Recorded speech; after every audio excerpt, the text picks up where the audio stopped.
Hi, Kevin Blanch here. I promised somebody I'd put up some of these videos with no language. This will be one of these videos.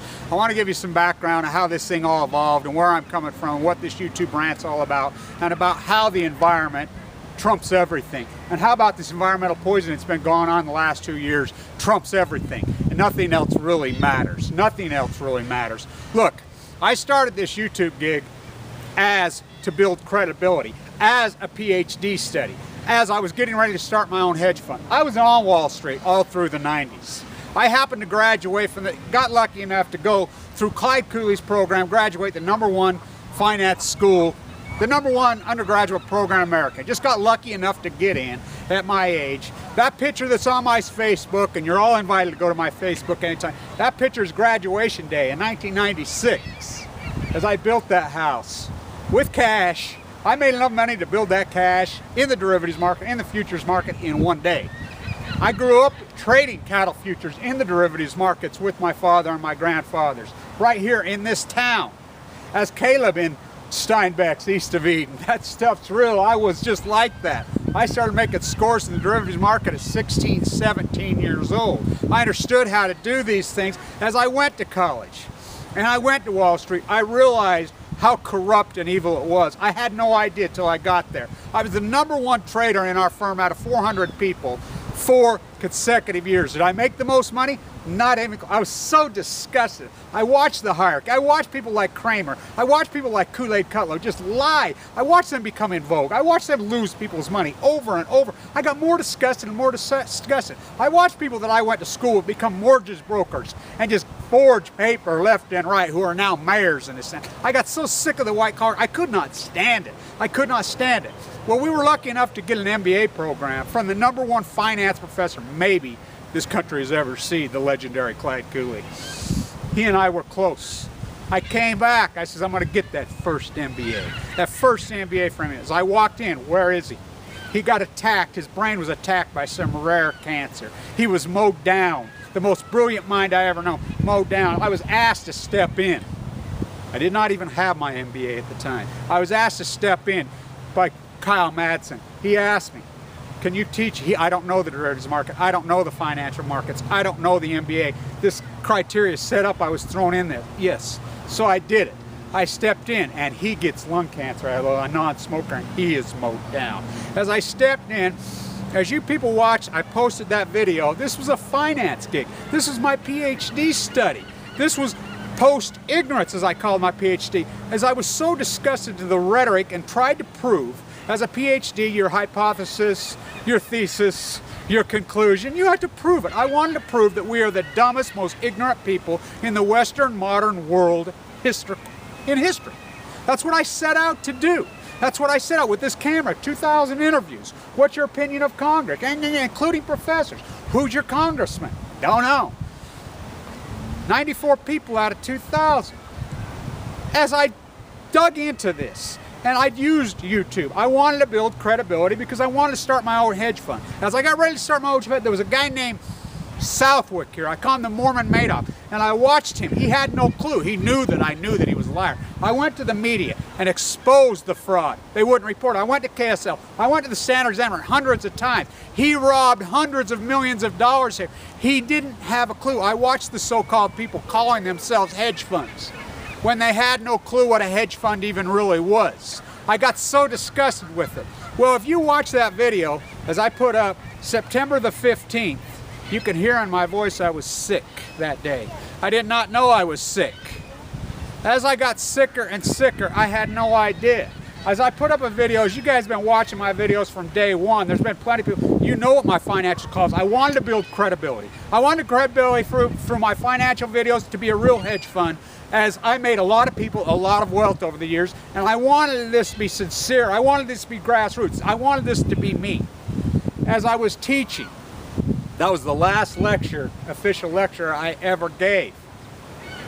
As I made that call, I said, go in. When Kramer's screaming his head off, I put up a whole subset series of videos in August, when the market was melting down, when Glenn Beck and the yellow journalist Fox are telling you, get out, sell, sell, sell, sell. The world's coming to an end, the world's coming to an end. Oh my God, there's a black man president. Oh my God, yeah. I was so disgusted when I'm in there. No, it's not melting down. As I'd called the 2008, and I could verify that through this town and this school, as I walked and quit this endowment, as I watched this poor performance in this ignorance reign and just lose people. I got so sick of watching people lose other people's money. I got so sick of crooked mortgage brokers and all this fraud and this white collar crime that is not legal become encouraged. I got tired of it. So I used YouTube as an argument with another professor as a PhD study. Well, my father was an atomic veteran.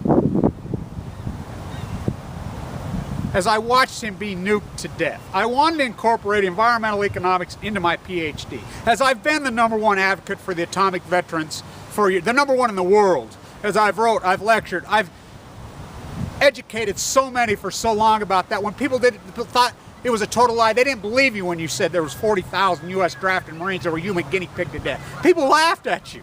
They don't laugh now. As I incorporated that in, and I talked about Utah being the cancer capital of the world via the open air tests as they float all our bodies. I incorporated it into my PhD. I incorporated it into my YouTube videos. I incorporated Japan, Russia, the United States, Chernobyl, Sakharov, Oppenheimer, Einstein. I poured out all that information as this PhD thesis. I tried to talk about how Orwellian we've become. I tried to talk about the journalists and Rupert Murdoch as he kidnapped the world and took control of these ignorant masses. I proved it through my PhD that we are the, now why? I went into a whole subset, I won't even get into that. But I made a call like that. They were trading at $50. I said, buy the apple at $5.80 April. Everybody said I was mad. This is the same time Kramer's telling you, get out, sell, sell, sell, sell. I'm saying buy, buy, buy, buy. You know what the Dow was in August? You could watch those videos. They were trading at $50. I had turned chump change. There's a lot of you people that know me growing up, you go to my Facebook and see that page. I went through a very, very ugly divorce. I watched some serious hardcore death in my face, including the legendary, magnificent Clyde Cooley, who did so much for me, who got me my Wall Street job, who I adored. I watched the death and the mayhem as my life was being eaten away by the white-collar criminals. I stepped back, like Millet, my favorite artist, and I viewed from the broader perspective. And I let them have it, let them have it. If they want to be white-collar criminal, this will never work. I went back and got my PhD. I started with chump change. I had grown it up. Well, I'm going to tell you about the health care, and I know I'm going on. The health care problem in America. I got a stomach ache, October 13th. Cramping. I thought I had food poisoning. I walked into our local emergency room, sent me home. I walked in again, sent me home. I was showing that I was uninsured because I had a fall in 2005. I fell 35 feet off a roof, working, broke my back, severed my tongue, crushed my face, annihilated myself. My insurance was wiped out. I walked in there the second they see no insurance, they want to push you out. This went on and on and on. I dropped 27% of my body mass within 30 days. They're still sending me home. Finally, they did a CAT scan. They diagnosed me with carcinoid cancer. They did the pathologist report. They stabbed me in my guts and pulled it out and said I basically had 3 months to live. Well, I'm a statistical probability. So I dug in. I dug in hard. I got on the internet and dug in. I want to know what's the matter with me. I was in incredible pain. Incredible pain. Curled up, wanted to go. I dug in. I ran regression on a 51-year-old man, a white male, having this carcinoid cancer. It was coming up 8 million to 1, 12 million to 1, 15 to million to 1. I go in, the doctor scheduled to gouge me open. I argued with him, no. And to you people in Utah that think the Huntsman's all that, they are not all that. And I'll tell you. Finally, I dug in. I was so sick, I drove to the Huntsman. I had those options. I had a portfolio of several $100,000 that I grew up out of nothing. I was getting ready to open my own hedge fund, going to use the money, ready to go. I sold it all. I sold everything I had. As I was on the phone with the Mayo Clinic, as I was on the phone with my brilliant genius uncles, the neurosurgeon, I was on the phone with the Huntsman. I wanted the best care. They didn't know what I had. Huntsman refused to see me. They refused to see me unless I brought a check. I says, I'll have a check within a few. I sold my entire portfolio, everything I had, to save my life. To this day, they refuse to see me, and just them calling me on the phone, to this day, they send me a bill for $1,200 for talking. That is no bullshit. I walked in, and I finally found a beautiful, brilliant genius on a college named Dr. Mann. I finally got to see him after 16 doctors had me dead wrong, as they were ready to gouge me. If they would have gouged me, I'd be dead right now. I walked in. I looked at him right in the eyes and I says, let me tell you something right now. I have a check right here. You might show me I have the economic means to pay. I have the economic pain, which was every dime I had. He says, I don't care if you have 5 cents or not. He says, are you related to Thomas Blanch? I says, yeah. He didn't like me all that well because I was so wild man to start out. He was a genius, a brilliant man. And he says, Kevin, I told him the story. He says, I think you're right. He went to the pathologist's house that night, argued with him for 3 hours. He come back to me and he says, Kevin, I think you have leukemia. Check into this hospital. If I didn't have that money, so I cut a deal. I cut a deal right then and there. I'm getting some of the best care in the freaking world, one of the best AML centers on earth, because I freaking gave him every single dime I had. Every dime. Penny. Broke. I went from all this plastering career, this derivatives career, this teaching career. It doesn't matter. None of it matters. As the environment's been poisoned, and as I carry on about environmental poisoning, Fukushima, the open air tests in Nevada, which killed my father, the cancer of Utah, we are the cancer capital of the world.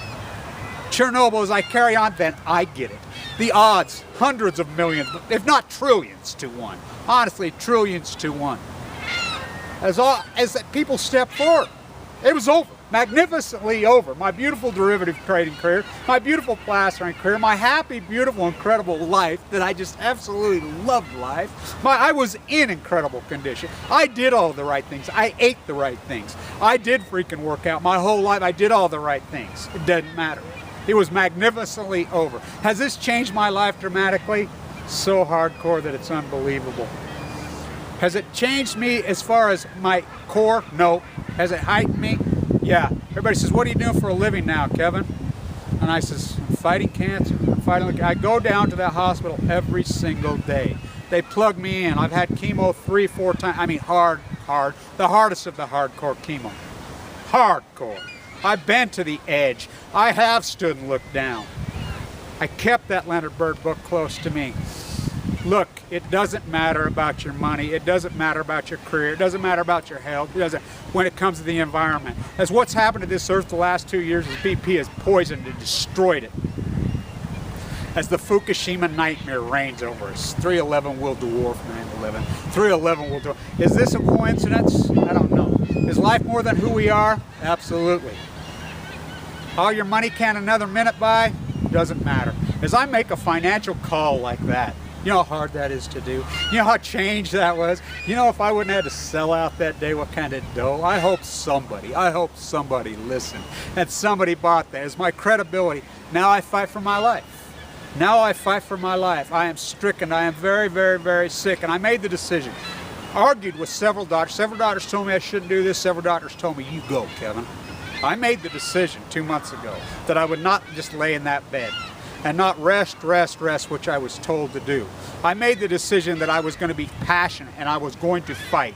And I quoted them. I looked at them right in the eyes and I says, show me a man without a passion and I will show you a man ready to die. I am not ready to die. And this is my passion. At Fukushima and the environmental poisoning nightmare, it is my meant to be path. Life is more than, and the fake radical Christians, and I have learned as the fake all the way to the banks in this society, all the way to the bankruptcy, as they call themselves Christians. And this country, what is America? They are the fake radical military industrialized complex, as they are not. They know nothing about the basic foundation of Christianity. They couldn't tell you a clue, but yet they claim to be Christians. My God's better than your God. As they argue, it's pathetic.